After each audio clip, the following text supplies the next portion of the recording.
You want to be a successful entrepreneur? What is it that you need to do? To evolve or to work upon is to see how you're producing good around you. Assalamu alaikum. It's a pleasure to be here, and I feel privileged to have the opportunity to talk to you. Obviously, Talks has given this platform so we can share our experiences and our learning, not only based on the academics and the theoretical learning, but the learning based on our own experiences, and then one feels the need, okay, we need to share it. Only then it could be put into use. And I once read somewhere recently that I want to go empty. And the concept of going empty is that keep sharing whatever you've learned, and that's how you build the legacy. That's how you make life easier. And once you making life easier and helping others to learn and progress in their journey, you feel accomplished and you feel that you've achieved something. In today's dynamically driven competitive world, one of the questions that comes to mind is, how do we work out a formula for success? And everybody keeps questioning it. Many students, and including myself into it, you go through learning processes, you have your own learning curves, you acquire academic knowledge, you acquire degrees and certifications, and you keep exploring the work possibilities, and all of it is driven to achieve that one dream of success or being successful. So what is this success? It's a relatively subjective term. Each one of us has our own definition of success. Worldly, yes, there are certain parameters of finding out or defining success. Out of those many parameters, one parameter is the material gain or the financial gain or the financial progress somebody is making.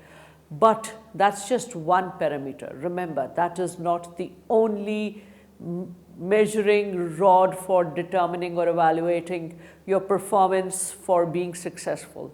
So you have to derive and determine that the success that we all want to achieve is directly correlated with the joys that we want to have. And I'm not talking about happiness. Happiness is a feeling which cannot just stay at a given steady level for all given times. It's the joy.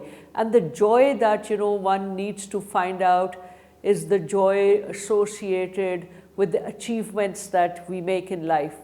So for each one of us, it's important to devise SMART goals. SMART goals are the goals which are measurable, are the goals which are objective, are not vague.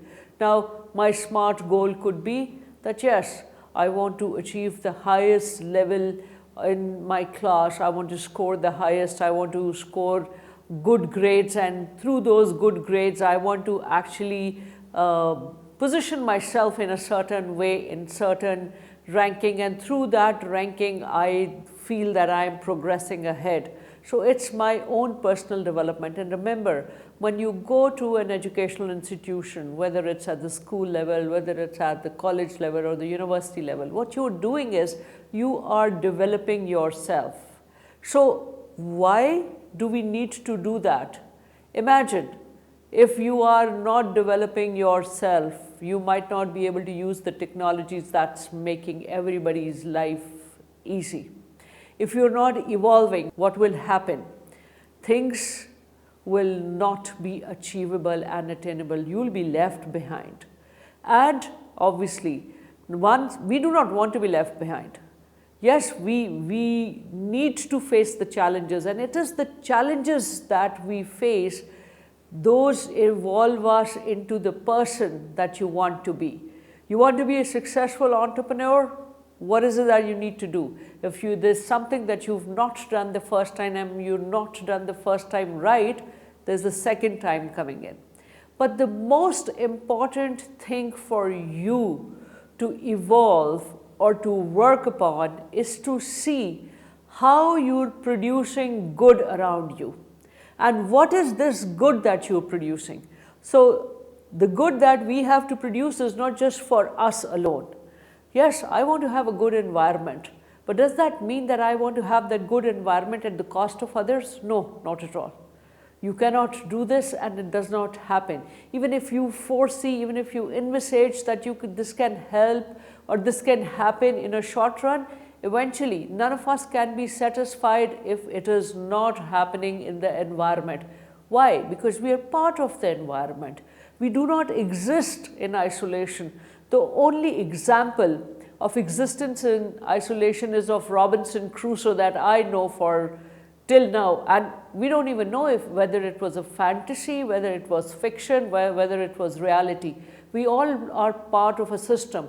So unless we are contributing to this system's development, my own development will be hampered, is the philosophy in life that you need to follow. And then in today's technologically driven competitive world, you will find out the way that's paving your success. Now, whatever field it may be, you need to practice this. Now, once you start practicing this basic thought, basic philosophy, and you start applying it into your technical world, into the your professional environment, into your professional world, into the academic world, you will see the difference that will start popping up for you and for others. And that's where the joys are multiplied. Now, when in a group of friends, one friend is unable to score well, we all feel bad about it. Why now this happens at that age? Why cannot we feel the same way while we are into the practical world? Because we've defined competition in a different way, and we've defined competition in a single dimension, whereas the world is multidimensional now. There are dimensions that have been explored, they were not existing earlier. So you have to see for yourself, which dimension do you want to toe? Many people say there are 5 senses popularly or commonly known, and then there is a 6th sense, and then I say there is a 7th sense also. Now, obviously, I've not done any scientific research. I've learnt it through an associate who's a popular, known, famous architect, and he says there is a 7th sense, which is the nonsense. Now, somebody's thought makes so much sense. What do you want to do? Stay nonsensical, or pick up the sense that will be helping not you and others too. And that senses that do not just rely on the academic qualifications that you've got.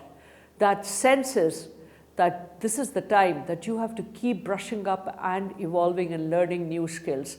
Now, that's what will make sense for you. That's what will make you successful. So let's start working on our own development. We've been told that we need to make our tomorrow better than today. Obviously, when you operate on this means you have to keep evolving as a person. And by the way, I as an individual, I'm not a different person and I'm not a different professional. My person and my professional approach is coming from one source. It might be true that these are 2 branches of one tree. If you want to be a good professional, great, be a good person.